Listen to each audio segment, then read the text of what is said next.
En casa hay un niño pequeño y tiene que aprender a caminar, se lo agarra de los dos brazos, ¿sí?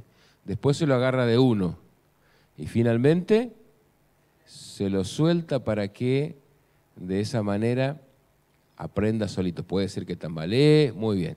Nosotros nos hemos juntado hasta ahora 8 mañanas y 8 noches. La idea es que después que esto termine, no es que termine todo, sino que podamos continuar teniendo nuestro culto matutino y vespertino. Saben que esto no es un invento así nomás del hombre, el culto matutino y el vespertino. ¿Desde cuándo está eso? Desde el principio, muy bien. Y después que en el pueblo de Israel Dios los sacó al desierto, les enseñó que tenían que hacer algo que se llamaba el continuo. El continuo era el sacrificio a la mañana y el sacrificio a la tarde. ¿Sí? Continuamente había sacrificio. Nosotros tenemos la oportunidad de practicar algo parecido. No es que nosotros ahora ofrecemos animales porque sabemos que con la muerte de Cristo todo eso terminó. Sin embargo, el culto matutino y el vespertino están vigentes. Más ahora sabiendo los tiempos que nos tocan vivir. Así que vamos a seguir, los invito a que sigan cada mañana tempranito y a la noche también y el sábado y bueno, se nos acaban los días juntos, pero vamos a seguir practicando esto del culto matutino y vespertino de manera solito, ¿sí? Solitario, pero no solo, sino con el Señor. Vamos a comenzar el culto de hoy cantando, ¿sí? Así que vamos a pedirle a Ana que nos va a dirigir en los cantos y a Nora, gracias por estar participando, por alabar el nombre de Dios y conducir el culto en este momento.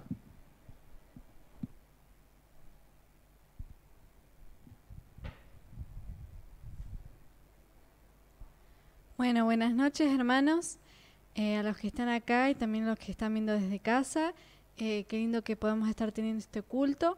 Y como dijo David, lo vamos a comenzar cantando el himno 181, que se llama Una Esperanza.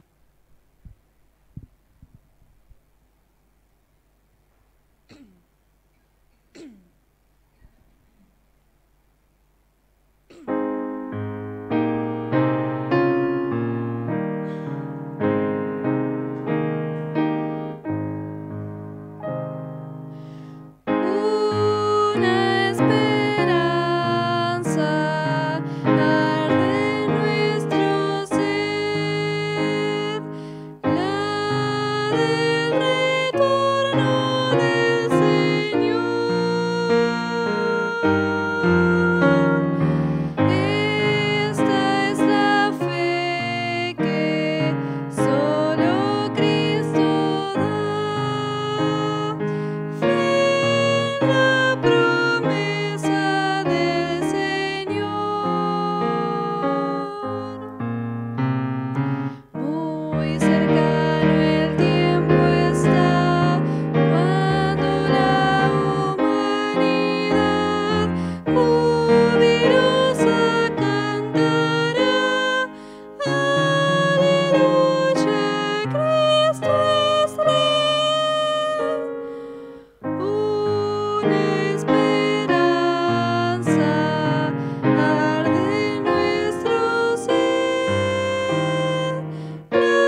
Vamos a continuar cantando el himno 8, Suenen dulces himnos.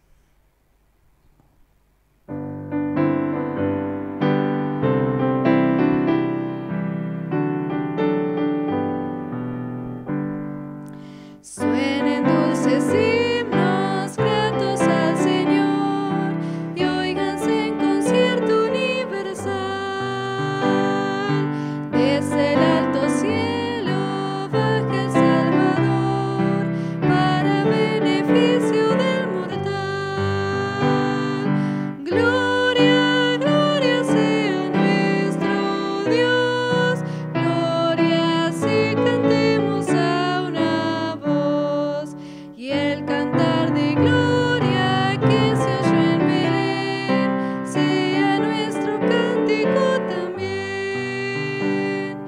Montes y collados fluyan leche y miel, y abundancia esparcen y solaz.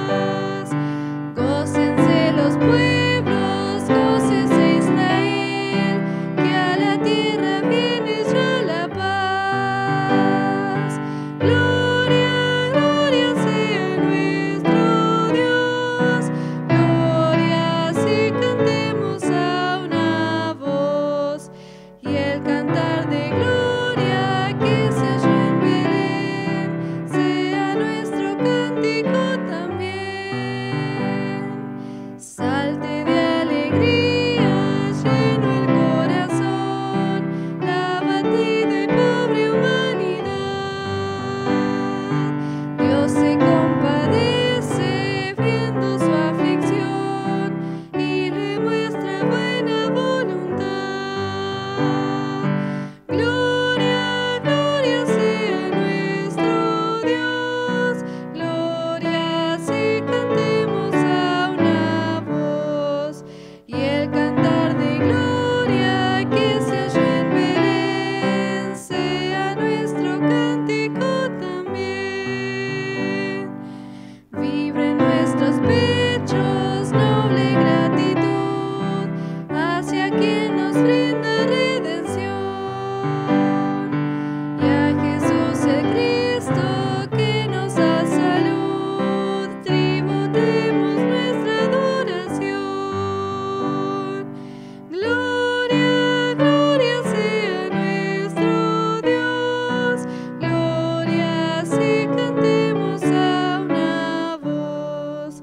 Y el cantar de gloria que se oyó en Belén sea nuestro cántico también.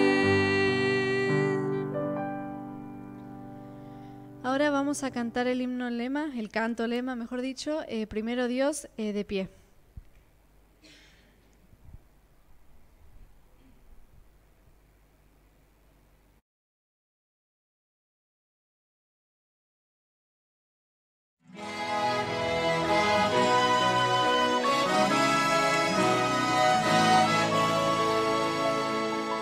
Antes de que salga el sol, vengo a ti. Es un nuevo día, contigo quiero estar. Siempre me estás esperando y me ofreces tu poder y amor. Como un siervo me entrego a ti, Señor. Primero Dios en mi vida, primero Dios en mi casa, primero Dios en mi actuar, primero Dios en mi hablar. Todo de mí en respuesta a tu gran amor. Feliz de ser fiel y leal por gratitud. Con mis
Vamos a cerrar los ojos para orar.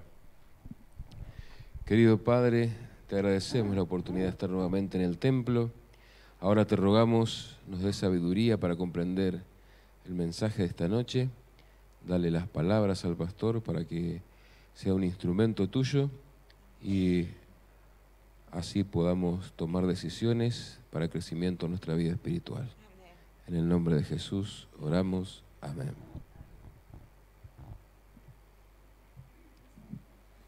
Bien, vamos a invitarlo a nuestro pastor que pueda adelantarse y dejamos el tiempo para él.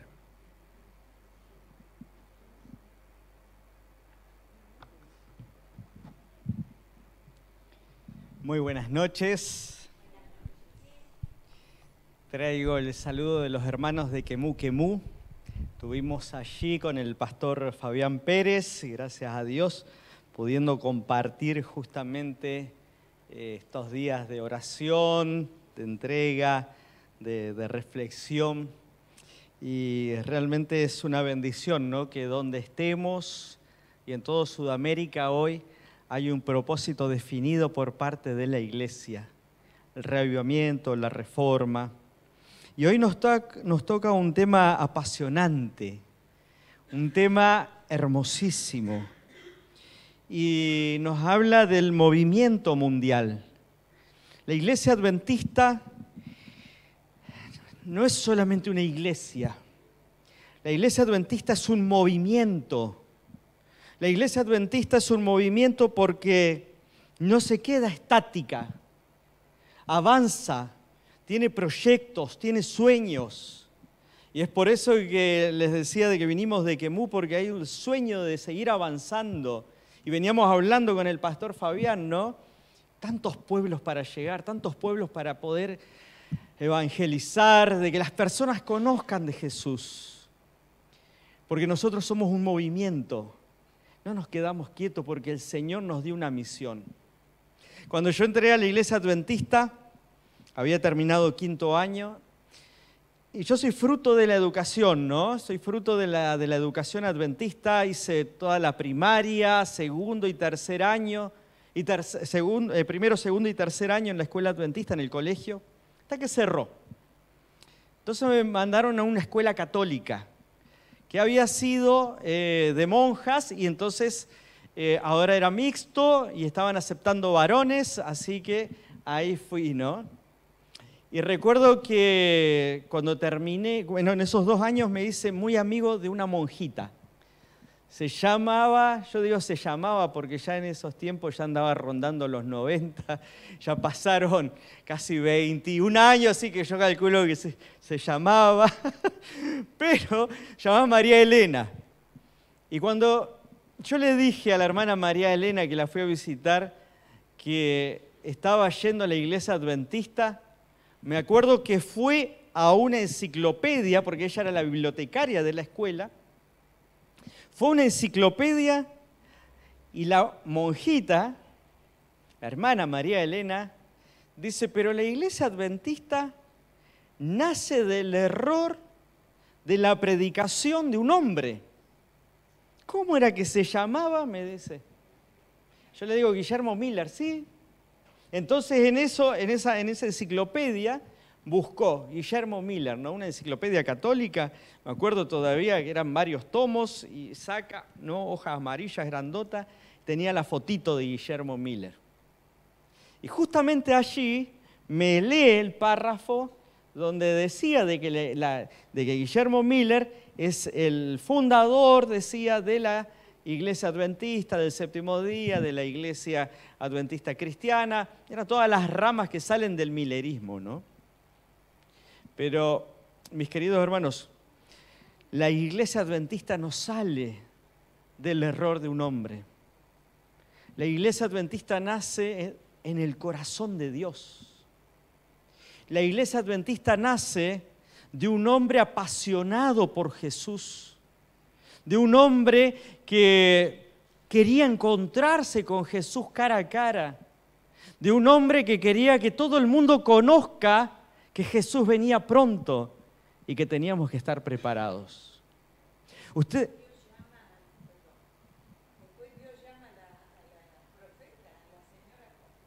Dios por eso hace nacer, ¿no?, el movimiento adventista a través de diferentes personas que van a consolidar lo que hoy es nuestra iglesia.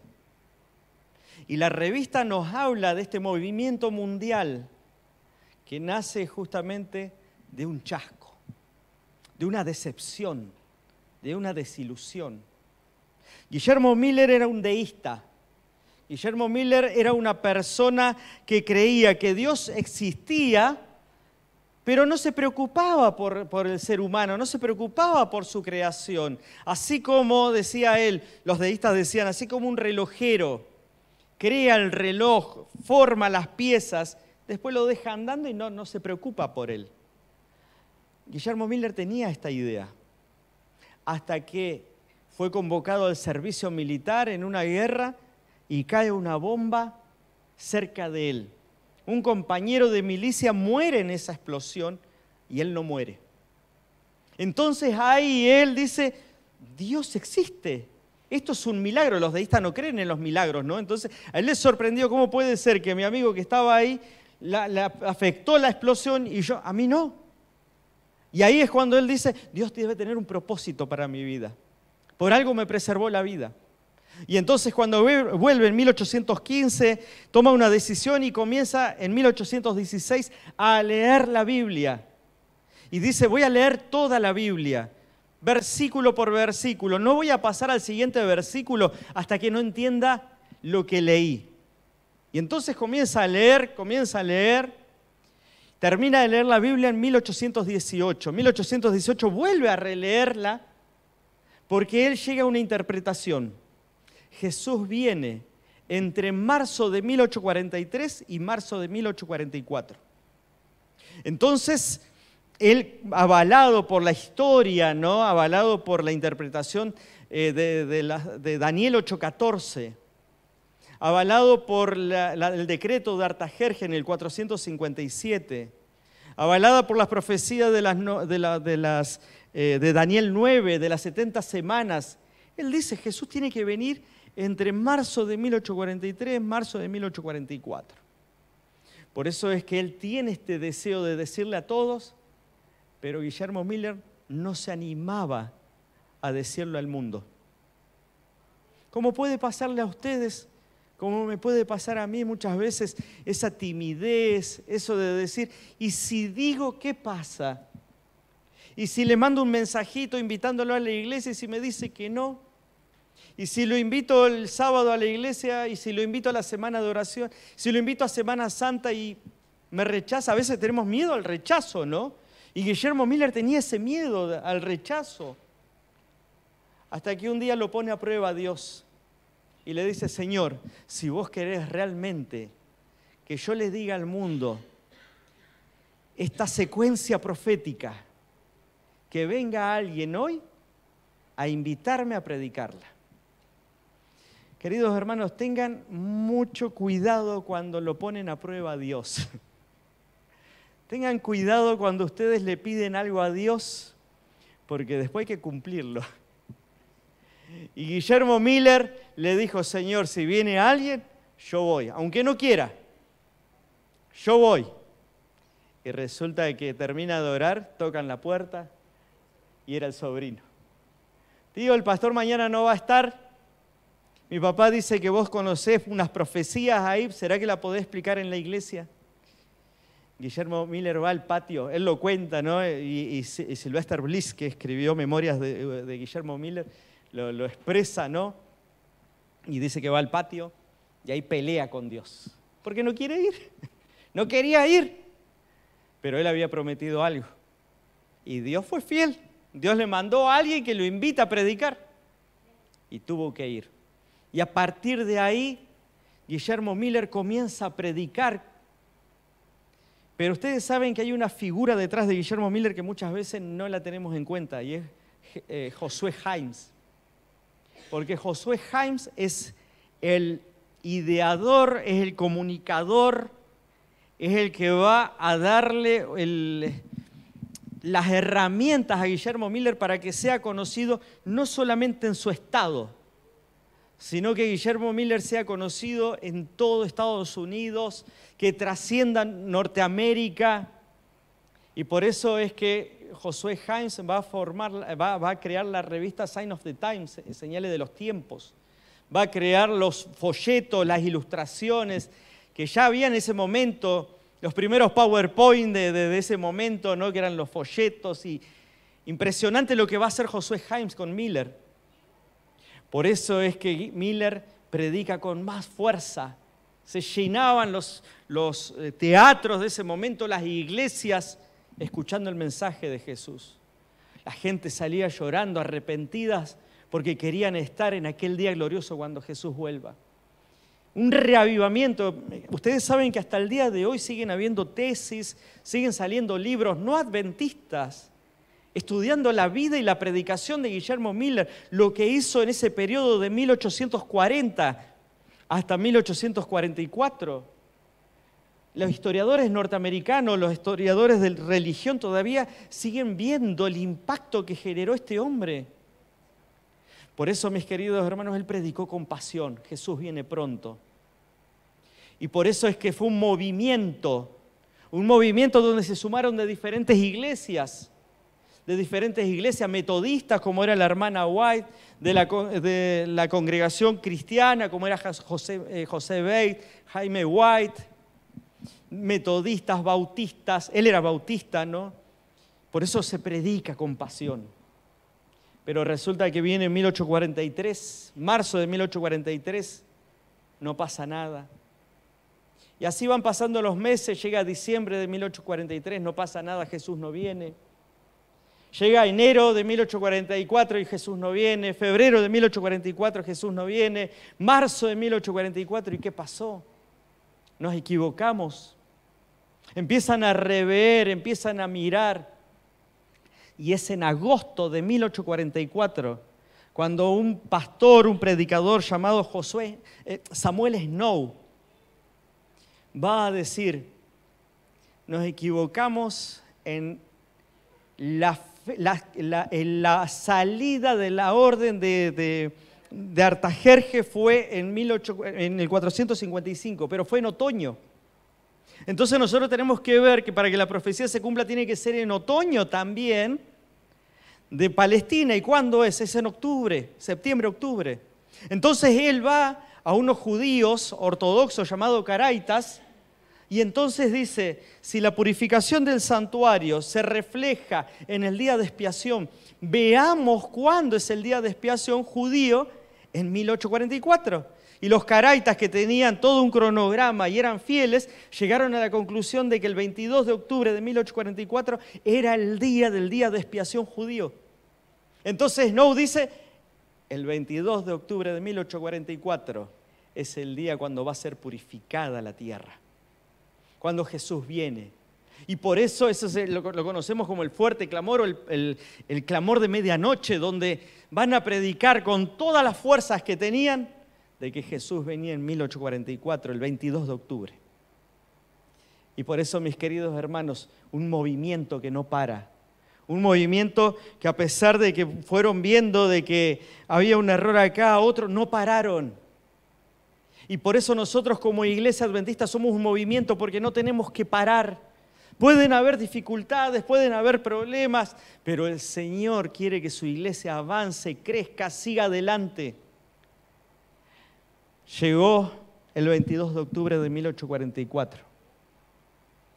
Todos esperando, mirando al cielo. ¿Dónde estás, Jesús? Ya quiero encontrarme con vos.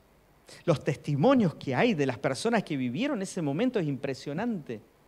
Los testimonios, la hermana White es una de ellas, pero hay un montón de otros testimonios que quedaron registrados donde están deseosos de ver a Jesús. El sueño de ellos era encontrarse con Jesús. Y Jesús no llegó. Por eso es que nosotros conocemos esta fecha como el gran chasco, la gran decepción, la gran desilusión. Y ahí esta era la introducción nada más para ir a la revista. Ahora vamos hasta las 10 de la noche con la revista. Ahí encontramos cuando empieza la primera cita de la página 26. Allí encontramos, ¿no?, que dice: pasó el tiempo de expectativa y Cristo no apareció para libertar a su pueblo. Los que habían esperado a su Salvador con fe y amor sinceros experimentaron un amargo chasco. Sin embargo, los designios de Dios se estaban cumpliendo. Dios estaba probando los corazones de los que profesaban estar esperando su aparición. Qué momento, hermanos. Qué momento debe haber sido ese cuando llegó la medianoche y Jesús no vino. Llantos, dice que caían en llantos. Y por otro lado vemos acá de que no fue el error de un hombre, fue la voluntad de Dios. Fue la voluntad de Dios de generar este movimiento, de reavivar las iglesias y de probar a los sinceros. Porque a partir del chasco muchos dijeron: no sigamos más la fe, fue todo un engaño. Pero hubieron personas sinceras. Hubieron personas sinceras que siguieron buscando la voluntad de Dios. Entre ellos, Hiram Edson. Hiram Edson dice que terminó de orar, terminó de entregarse a Dios y dijo: voy a ir a ver a mi vecino. Y él cuando iba y cuenta la tradición, ¿no?, adventista, que iba cruzando el maizal, mira para arriba y tiene la impresión de que ve a Jesús en el santuario celestial por iniciar una nueva etapa en su ministerio celestial. Y por eso es que Hiram Edson, Crozier y otros más comienzan a analizar las profecías y dicen: ¿en qué nos equivocamos? ¿Qué pasó? Y ellos llegan a la conclusión, y ahí la revista nos dice, ¿no?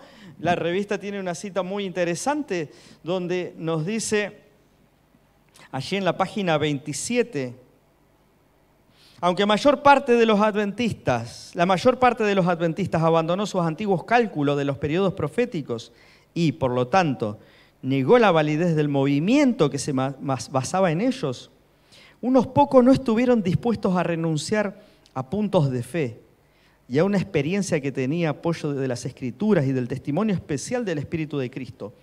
Creían que habían adoptado sanos principios de interpretación en su estudio de las Escrituras y que era su deber aferrarse firmemente a las verdades que ya habían obtenido y continuar en el mismo plan de investigación bíblica.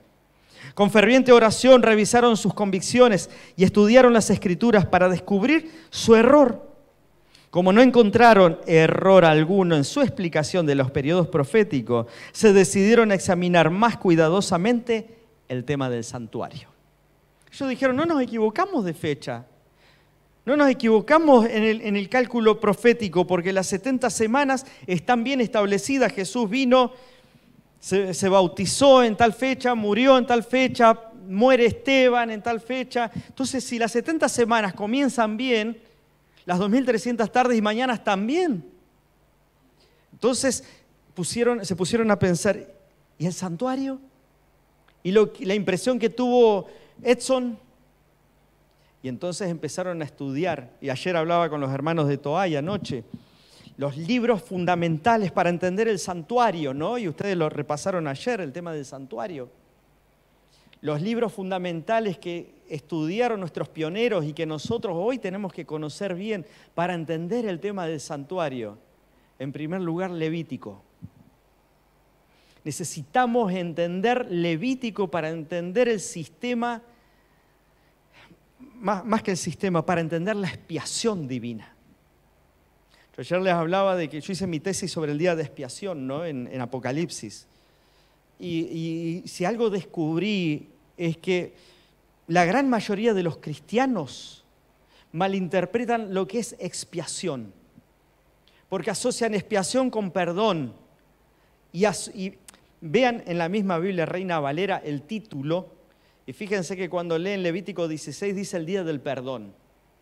No es el día del perdón, es el día de expiación. Y la expiación va más allá del perdón, porque la expiación involucra perdón, pero va más allá del perdón, porque involucra la santificación y también la glorificación. Por eso es que nosotros necesitamos entender Levítico. Y por ahí muchos dicen, no, pero Levítico es aburrido. No, pero no lo entiendo a Levítico. A mí me costó. Me costó y cuando leía el año bíblico lo pasaba rapidito porque, ¿qué tiene?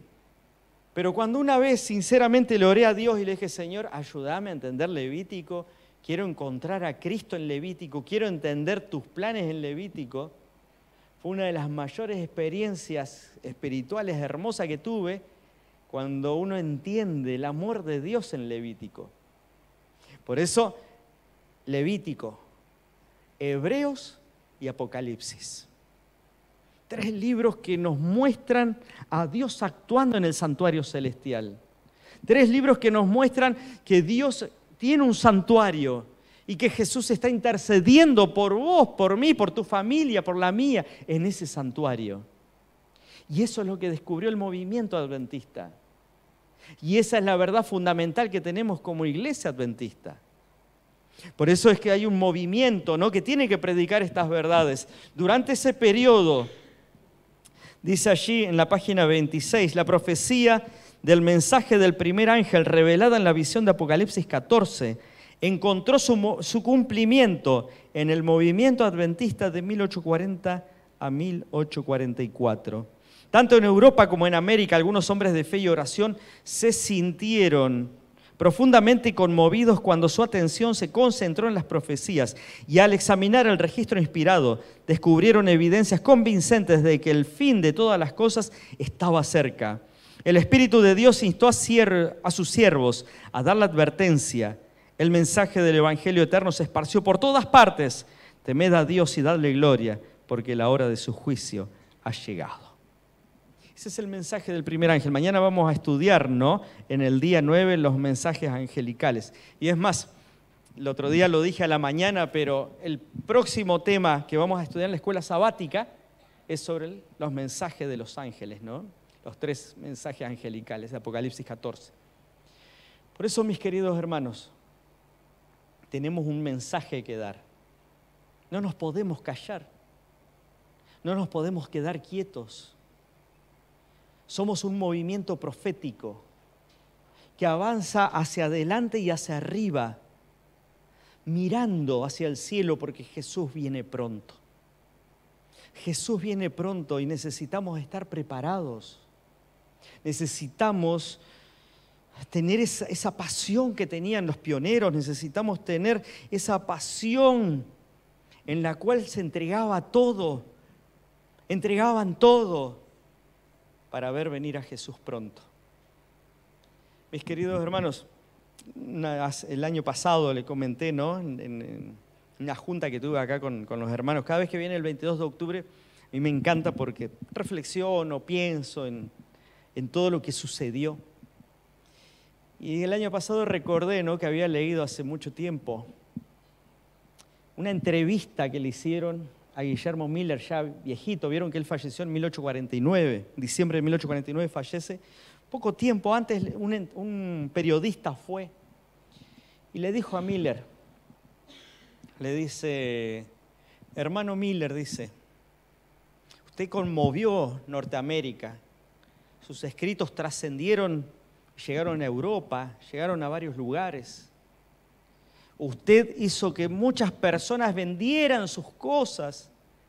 Usted no se cansó de predicar, no se cansó de vender sus cosas, sus propiedades. Él tenía campo, tenía chácaras, tenía todo para ponerlo a disposición de su fe, de sus creencias. Mucha gente creyó en usted. Mucha gente también fue decepcionada por sus predicaciones. Y dice que el hombre le hizo la pregunta como queriendo generarle culpa o ser, digamos, ponzoñoso, y le dijo, ¿usted no se arrepiente de todo lo que hizo? Y dice que Miller le dijo, me arrepiento de una sola cosa. Y entonces le dice, me arrepiento de no haber hecho más. Yo cuando leí eso realmente me impactó. Porque si hubo alguien que quería venir a Jesús, si había alguien que quería encontrarse con Jesús, que no se cansó de predicar que Jesús venía, Fue Miller. Y él dijo, me arrepiento de no haber hecho más. ¿Qué queda para mí? Por eso, mis queridos hermanos, la pasión por la venida de Jesús es el motor que tiene que hacer que la iglesia de Santa Rosa Centro no se detenga. Porque somos un movimiento que va en el cielo, y mañana lo vamos a ver predicando la verdad presente para este tiempo, para este momento. Y tenemos que llegar, hermanos, tenemos que llegar a toda nuestra ciudad. Tenemos que llegar a todos los pueblos, pueblitos. Veníamos hablando por eso con el pastor Fabián. Tantos pueblitos, tantos lugares. Tenemos que llegar a todos ellos. Nada nos puede detener. Nadie nos puede detener. Y por eso en estos 10 días de oración necesitamos un reavivamiento, necesitamos una reforma. Necesitamos unirnos, necesitamos orar más, necesitamos los planes del cielo, porque cuando Dios dirige su movimiento, no la para nadie. Por eso este momento es para que podamos orar y podamos completar la tarea que otros comenzaron, como Miller, Irán Edson, hablamos de la hermana White, Jaime White, tantos pioneros acá en Argentina, ¿no?, que dieron todo por la causa del Señor. Que nada nos detenga. Queridos hermanos, que el Señor los bendiga. Y ahora, como dice en la revista, en la página 27, es hora de orar.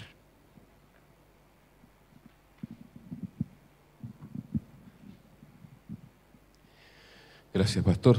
Siguiendo la orientación de la revista, hay una parte que dice: Padre, que todo lo sabes, tú sabías lo que iba a ocurrir en 1844 y en medio de esta prueba llamaste a tu última iglesia con la misión de predicar un mensaje urgente al mundo. Te agradezco porque, y hay un espacio, te agradezco porque conocí a tu iglesia, porque me llamaste, porque tuve un encuentro contigo. Ese espacio en blanco es porque los agradecimientos son de manera personalizada y la experiencia que ustedes tienen al conocer a Cristo, entregar su corazón, es única, es de ustedes. Dice: quiero estar entre los que aman y apresuran el glorioso retorno de Jesús y necesito que me ayudes a cambiar esto, necesito que me ayudes a entregarme completamente, necesito que me ayudes a tomar esta decisión. Volvemos a que esto es algo personal y lo que necesito yo quizás no sea lo que necesitas vos. Y al revés, lo que necesites vos capaz que no es lo que necesito yo. Nuestras experiencias son diferentes, venimos de lugares diferentes y las necesidades también. Tenemos que alabar al Señor por la fidelidad a sus profecías, porque lo que Él ha dicho, lo ha cumplido. Y tenemos que pedirle también al Señor que a través de su Espíritu Santo nos utilice para que el Evangelio llegue a todo el mundo, como decíamos recién. Vamos a dedicar unos momentos a orar de manera individual. Nos van a poner una musiquita. Vamos a hacer esto que estamos mencionando, agradecer al Señor en el contexto de lo que estamos hablando por algo de manera específica. Y vamos a pedirle algo también de manera específica, solo que en este momento no va a ser el pedido por la salud, el pedido por el trabajo, el pedido por... Este pedido es de manera personal porque necesitamos que Él haga algo con nosotros, ¿sí? Y al final del ratito que vamos a tener para orar de manera individual, voy a terminar con una oración.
Querido Padre,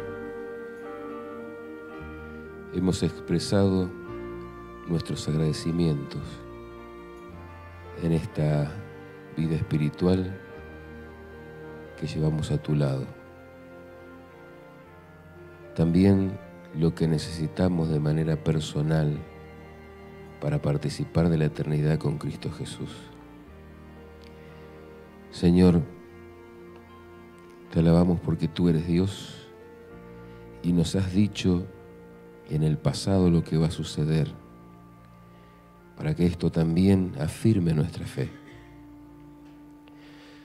Te rogamos que con el poder del Espíritu Santo nos reavives, para que cuando llegue el momento también seamos partícipes del grupo de los salvados. Queremos orar por los líderes de nuestra iglesia, por los planes de la Iglesia Adventista en todo el mundo. Y también hay personas que creemos que deben estar entre los salvados y cada uno está orando de manera individual por ellos. Que tu Espíritu Santo también toque los corazones de ellos para ser receptivos, pero también el nuestro para poder tomar iniciativa y acciones para que otros te conozcan y te acepten. Señor, te necesitamos. Que al terminar esta reunión y que nos vayamos a nuestro hogar, no nos soltemos de tu mano. Y Señor, si nos toca ir al descanso, que podamos abrir los ojos en tu pronto regreso. Lo pedimos en el nombre de Jesús. Amén. Vamos a terminar el culto de hoy poniéndonos en pie y entonando el himno lema. Que el Señor los bendiga. Nos encontramos mañana a las 6:30 de la mañana.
Antes de que salga el sol, vengo a ti.